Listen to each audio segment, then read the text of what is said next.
Recording by Melissa. Les Misérables by Victor Hugo. Book 1. A Just Man. Chapter 11. A Restriction.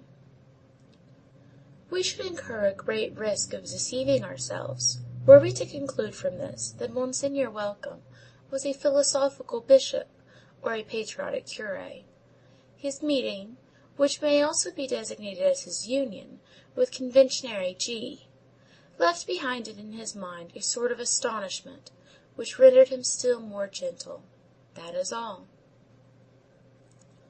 Although Monseigneur Bienvenu was far from being a politician, this is, perhaps, the place to indicate very briefly what his attitude was in the events of that epoch, supposing that Monseigneur Bienvenu ever dreamed of having an attitude.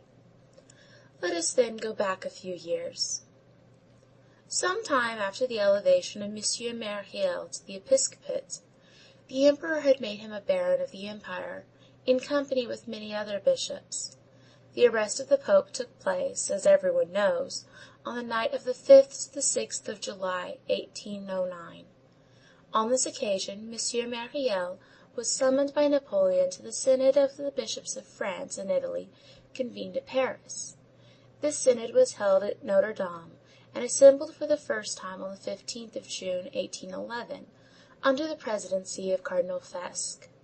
Monsieur Myriel was one of the 95 bishops who attended it, but he was present only at one sitting, and at 3 or 4 private conferences. Bishop of a mountain diocese, living so very close to nature, in rusticity and deprivation, it appeared that he imported among these eminent personages ideas which altered the temperature of the assembly. He very soon returned to D. He was interrogated as to this speedy return, and he replied, "I embarrassed them. The outside air penetrated to them through me. I produced on them the effect of an open door." On another occasion he said, "What would you have? Those gentlemen are princes. I am only a poor peasant bishop." The fact is that he displeased them. Among other strange things, it is said that he chanced to remark one evening, when he found himself at the house of one of his most notable colleagues, "What beautiful clocks! What beautiful carpets! What beautiful liveries! They must be a great trouble. I would not have all these superfluities crying incessantly in my ears. There are people who are hungry. There are people who are cold. There are poor people. There are poor people." Let us remark, by the way, that the hatred of luxury is not an intelligent hatred. This hatred would involve the hatred of the arts. Nevertheless, in churchmen, luxury is wrong, except in connection with representations and ceremonies. It seems to reveal habits which have very little that is charitable about them. An opulent priest is a contradiction. The priest must keep close to the poor.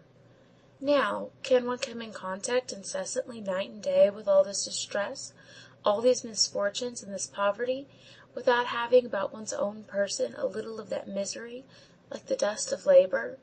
Is it possible to imagine a man near a brazier who is not warm? Can one imagine a workman who is working near a furnace, and who has neither a singed hair, nor blackened nails, nor a drop of sweat, nor a speck of ashes on his face? The first proof of charity in the priest, in the bishop especially, is poverty. This, no doubt, is what the Bishop of D. thought. It must not be supposed, however, that he shared what we call the ideas of the century on certain delicate points. He took very little part in the theological quarrels of the moment, and maintained silence on questions in which church and state were implicated. But if he had been strongly pressed, it seems that he would have been found to be an ultramontane rather than a Gallican. Since we are making a portrait, and since we do not wish to conceal anything, we are forced to add that he was glacial towards Napoleon in his decline. Beginning in 1813, he gave in his adherence to, or applauded all hostile manifestations. He refused to see him, as he passed through on his return from the island of Elba, and he abstained from ordering public prayers for the emperor in his diocese during the 100 Days. Besides his sister, Mademoiselle Baptistine, he had 2 brothers, one a general, the other a prefect. He wrote to both with tolerable frequency. He was harsh for a time towards the former, because, holding a command in Provence at the epoch of the disembarkation at Cannes, the general had put himself at the head of 1,200 men and had pursued the emperor as though the latter had been a person whom one is desirous of allowing to escape. His correspondence with the other brother, the ex prefect, a fine, worthy man who lived in retirement at Paris, Rue Cassette, remained more affectionate. Thus, Monseigneur Bienvenu also had his hour of party spirit, his hour of bitterness, his cloud. The shadow of the passions of the moment traversed his grand and gentle spirit, occupied with eternal things. Certainly such a man would have done well not to entertain any political opinions. Let there be no mistake as to our meaning. We are not confounding what is called political opinions with the grand aspiration for progress, with a sublime faith, patriotic, democratic, humane, which in our day should be the very foundation of every generous intellect. Without going deeply into questions which are only indirectly connected with the subject of this book, we will simply say this: it would have been well if Monseigneur Bienvenu had not been a royalist, and if his glance had never been, for a single instant, turned away from that serene contemplation in which is distinctly discernible, above the fictions and the hatreds of this world, above the stormy vicissitudes of human things, the beaming of those three pure radiances, truth, justice, and charity. While admitting that it was not for a political office that God created Monseigneur Welcome, we should have understood and admired his protest in the name of right and liberty, his proud opposition, his just but perilous resistance to the all-powerful Napoleon. But that which pleases us in people who are rising pleases us less in the case of people who are falling. We only love the fray so long as there is danger, and in any case the combatants of the first hour have alone the right to be the exterminators of the last. He who has not been a stubborn accuser in prosperity should hold his peace in the face of ruin. The denunciator of success is the only legitimate executioner of the fall. As for us, when Providence intervenes and strikes, we let it work. 1812 commenced to disarm us. In 1813 the cowardly breach of silence of that taciturn legislative body, emboldened by catastrophe, possessed only traits which aroused indignation. And it was a crime to applaud in 1814, in the presence of those marshals who betrayed, in the presence of that senate which passed from one dunghill to another, insulting after having deified, in the presence of that idolatry which was losing its footing and spinning on its idol. It was a duty to turn aside the head. In 1815, when the supreme disasters filled the air, when France was seized with a shiver at their sinister approach, when Waterloo could be dimly discerned opening before Napoleon, the mournful acclamation of the army and the people of the condemned of destiny had nothing laughable in it, and after making all allowance for the despot, a heart like that of the Bishop of D—— ought not perhaps to have failed to recognize the august and touching features presented by the embrace of a great nation and a great man on the brink of the abyss.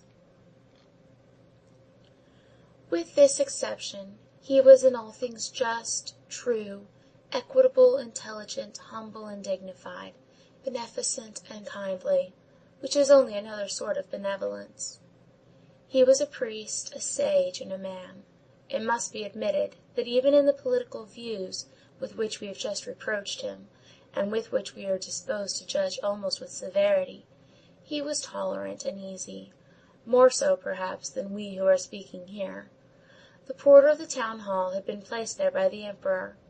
He was an old, non-commissioned officer of the Old Guard, a member of the Legion of Honor at Austerlitz, as much of a Bonapartist as the eagle.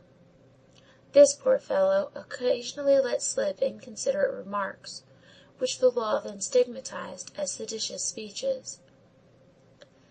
After the imperial profile disappeared from the Legion of Honor, he never dressed himself in his regimentals, as he said, so that he would not be obliged to wear his cross.